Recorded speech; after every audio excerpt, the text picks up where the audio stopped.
said one of the concerns would be Trent Williams. Are you confident that he'll be 100% before training camp? Yeah, I'll be confident. I just wish he would have got the work with Coach Callahan. It's a little bit different, but a lot of the same stuff. But Trent's a very smart guy, and he's been attentive in all the meetings. I just wish he would have got the reps. That's all. But it's not really a concern. I was trying to think of a concern. If that's my only concern going in, it's very minor. So that's good. And then, kind of in what Tarek was talking about, some of the changes made, and culture change has been a big topic this offseason too. Does that go along with it? And have you seen a different sort of attitude among the players, whether it's because of guys you brought in or some of the changes that you have made?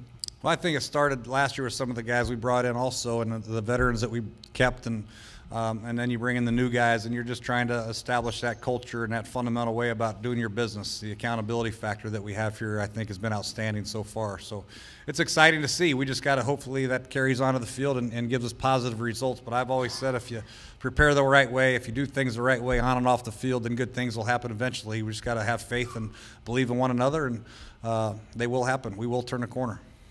Yeah, Matt Jones, it looks like he's been taking a lot of snaps of the ones. I know we shouldn't read much of anything into that, but I would think it means you're pretty happy with what he's been. What have you seen out of him that he can earn those snaps? Well, we drafted him for a reason. He's a big physical back, and he will take some pressure off Alfred a little bit. But, in practice, when Alfred breaks one, a long one, usually we put another back in there right away. So I wouldn't read anything into that. Alfred has had as good a camp as anybody in this building, and I've been very, very impressed with Alfred, as I always am. He comes to work. He's always on time. He's always working hard, and at practice he's always finishing runs and doing a great job in pass protection. So it's going to be hard to take any reps from him. But when he does get tired or fatigued or what have you, we won't hesitate at all to put Matt in there. He's done a good job. There's still some things he has to clean up, and then once we get the pads on and the live action, we'll see how he does with his pad level and all that good stuff. But he's done an excellent job of picking up the system.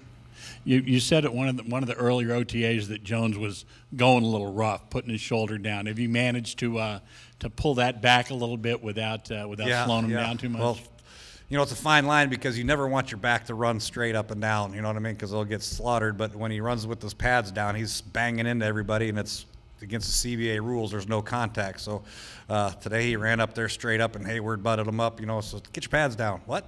So it's confusing.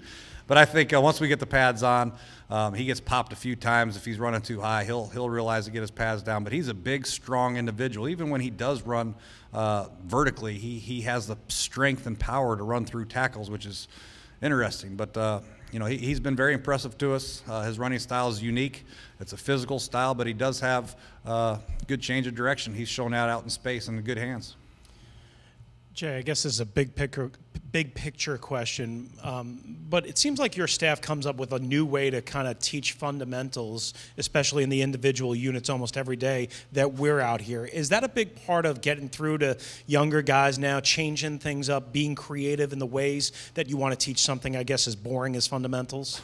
Yeah, fundamentals are very important. We have come up with some unique ways to teach tackling and fundamental tackling and how to strip the ball and all those good things that are very, very important. So the last thing I want our players to do is walk out to practice and go, here we go again, the same stuff, different day. You know what I mean? So we got to change it up and challenge them mentally, keep them involved.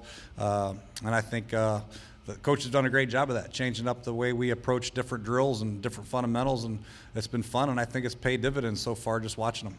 And another question on Callahan, and kind of he's made guys run a lap around the field.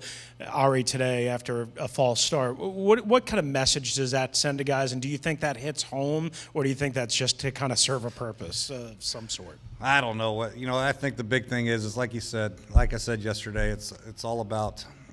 When you have 3rd down and 3 and you jump off sides, the difference in the 3rd down and 3 making and conversion rate and 3rd down and 8 are pretty significant in the NFL. So it's important for us to really hone in mentally when we break the huddle and listen to the snap count. And if you do false start, you need to understand that you are really hurting the football team.